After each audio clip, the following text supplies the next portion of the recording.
आप सभी के साथ में एक मेंस का प्रश्न डिस्कस करूंगा। मैं चाहता हूं कि आप मेंस में लिखना सीखें, मेंस में उत्तर कैसे लिखे जाते हैं ये आप समझें। तो आज के अखबार में से अब आप जाकर के कोशिश करना कि आप आज का राजस्थान पत्रिका का अखबार देखें, ठीक है, या फिर दैनिक भास्कर का अखबार देखें, दोनों देखें और उनमें ढूंढे कि मैंने ये प्रश्न कहां से पूछा, कहां से बनाया। ये प्रश्न आपके सीधे सीधे टॉपिक है, एक सिंपल सा मैं बताता हूं आपको। आरएस मेंस के पेपर 2 में, आपके पेपर 2 में डिजिटल इंडिया मिशन करके है, ठीक है, एक टॉपिक तो ये हो गया। दूसरा आपके जो है अर्थव्यवस्था, पेपर 1 में अगर हम देखें यूनिट 2 में, तो वहां पर आपके डिजिटल इकोनॉमी की बात हम करेंगे हमेशा। तो इकोनॉमी का एक सेक्टर हो जाता है डिजिटल इकोनॉमी में, ठीक है। तो ये डिजिटल इकोनॉमी में हमने पिछले कुछ समय में क्या प्रोग्रेस की है, उस पर आराम से आपको क्वेश्चन पूछा जा सकता है। ऐसा ही एक क्वेश्चन मैं आप सभी के लिए लेकर आया हूं। आप इस क्वेश्चन को आराम से पढ़िए और 1 मिनट के लिए सोचिए, फिर आप बस थोड़ा सोचिए कि आपके दिमाग में इस प्रश्न को देख करके क्या क्या चीजें आ रही है, तभी तो आप इसका उत्तर लिख पाएंगे। जब तक आप ऐसा नहीं करेंगे तब तक आप उत्तर लिखने में सक्षम ही नहीं होंगे। कॉपी पेस्ट करना बहुत आसान है, एआई आजकल बहुत आंसर बना देता है। हम कितना सोच पा रहे हैं, एआई तो सोच रहा है, वो तो हमसे भी आगे बढ़ गया है, हम कितना सोच पा रहे हैं, क्योंकि परीक्षा में आपको एआई अलाउड नहीं होगा लिखने के लिए। तो देखिए, अब मान लो हमको लिखना है कि पिछले दशक में भारत में डिजिटल पारिस्थितिकी तंत्र के विकास की व्याख्या कीजिए। डिजिटल पारिस्थितिकी तंत्र या डिजिटल इकोसिस्टम। तो डिजिटल इकोसिस्टम का मतलब है वो व्यवस्था जहां पर नेटवर्क के माध्यम से विभिन्न प्रकार के कार्यों को अंजाम दिया जाता है, विभिन्न प्रकार की सूचनाओं का आदान प्रदान होता है। ये एक तरह का डिजिटल इकोसिस्टम है।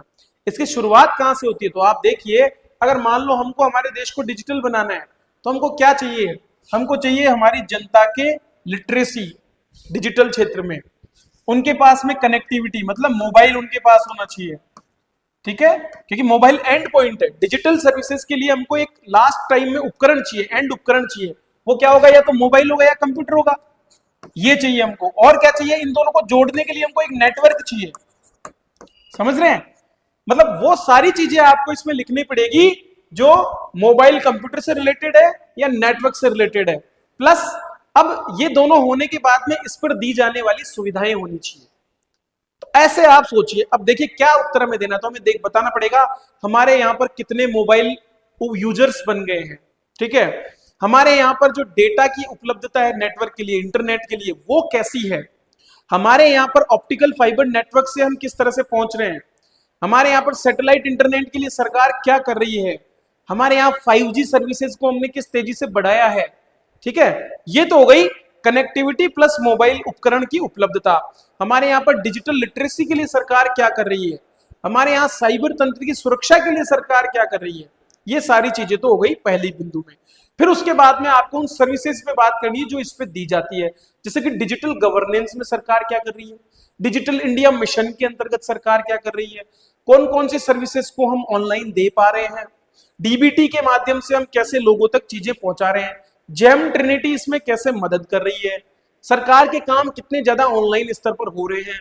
इन सारी चीजों को आप इसमें कवर कीजिए, आपका उत्तर हूबहू खुद ब खुद बन जाएगा, किसी और को बनाने की जरूरत ही नहीं है। अब देखो, अब मैं उत्तर की बात करूंगा। मैंने आपको पहले चीजें बता दी, ठीक है भाई, आप चीजों को सोचे कैसे, अगर आप सोचना सीख गए तो आप उत्तर भी दे लेंगे। अब देखिए उत्तर आपके सामने है।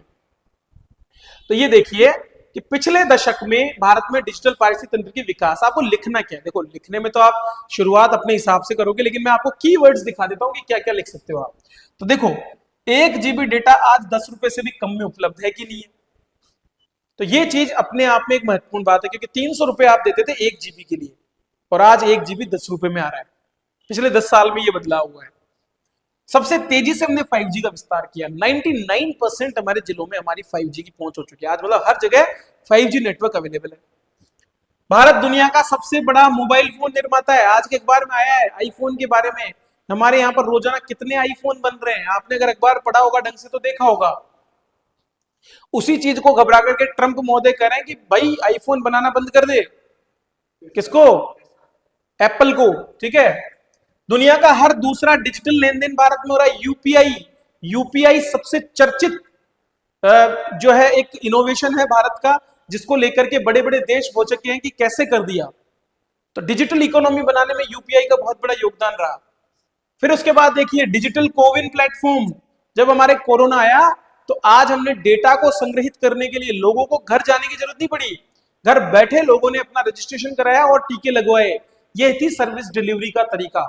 ठीक है, सेमीकंडक्टर हब बनने की तरफ हम बढ़ रहे हैं, क्योंकि सेमीकंडक्टर्स आने वाले भविष्य की जरूरत है।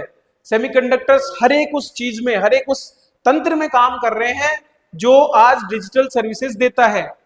फिर देखिए ऑप्टिकल फाइबर केबल, हमारे यहाँ पर जो भारत नेट जो चल रहा है उसमें पहले ही हम बहुत सी ग्राम पंचायतों को जोड़ चुके हैं और आने वाले टाइम में और जोड़ने वाले हैं। तो जो 4.5 लाख ग्राम पंचायत उनको सबको हम जोड़ना चाहते हैं, उस पर हम काम कर रहे हैं।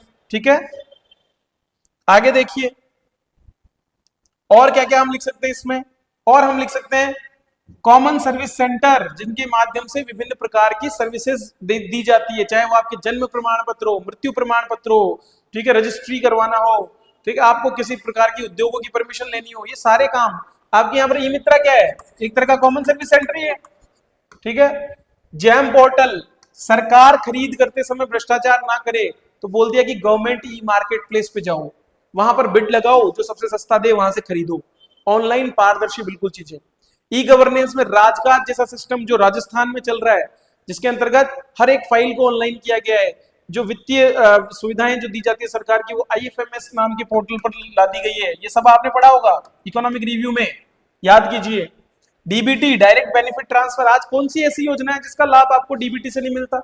हर एक प्रकार की सब्सिडी सरकार डीबीटी के माध्यम से ही करती है। डिजिटल लॉकर, डिजिटल लॉकर के माध्यम से डॉक्यूमेंट्स को रखने की सुविधा।